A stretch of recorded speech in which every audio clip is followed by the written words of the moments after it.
Hello mga kadormat! Sa video ito, ituturo ko po sa inyo ang aking diskarte sa paggugupit ng mga ganitong kalapad na tela. Tuwang-tuwa ako guys kasi in-offer sa akin ito ng supplier ko ng tela. Ang ganda pala. Nung una, hesitant. Basta, yun na yun. Nagdalawang isip ako na tanggapin kung tatanggapin ko ba to o hindi kasi parang ang hirap gupitin sabi ko. Pero tinanggap ko pa rin. Yun pala ang ganda. Ang discarded ko dito guys sa paggugunting, sa dulo hindi ko yan sinasagad kasi dito walang putol. Hindi na ako magdudugtong dito. Sa ganito kalapad na tela guys, mapapadali talaga ang buhay mo. Mapapadali. Oo guys, promise. Nakasave ka na ng time. At the same time, bawas pagod, di ba? Ang kalaban mo lang dito yung sakit sa kamay kasi makapal na yung tela eh.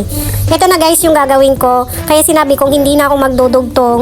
Hindi ko sinasagad yung putol kasi ganyan. Yan guys, wala talagang putol dito.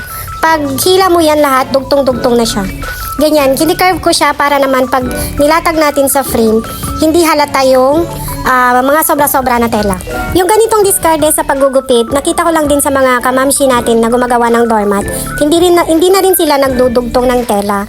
Makakatipid ka talaga ng oras dito sa bawas pagod. Pag malapad talaga ang tela nyo guys, mapapadali talaga ang buhay nyo.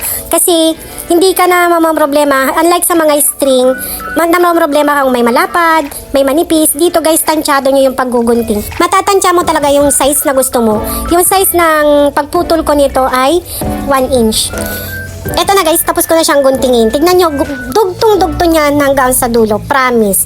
Ang ganda talaga nito. Kaya salamat sa aking supplier. Pinilit niya sa akin to. Nung una talaga ayaw ko eh.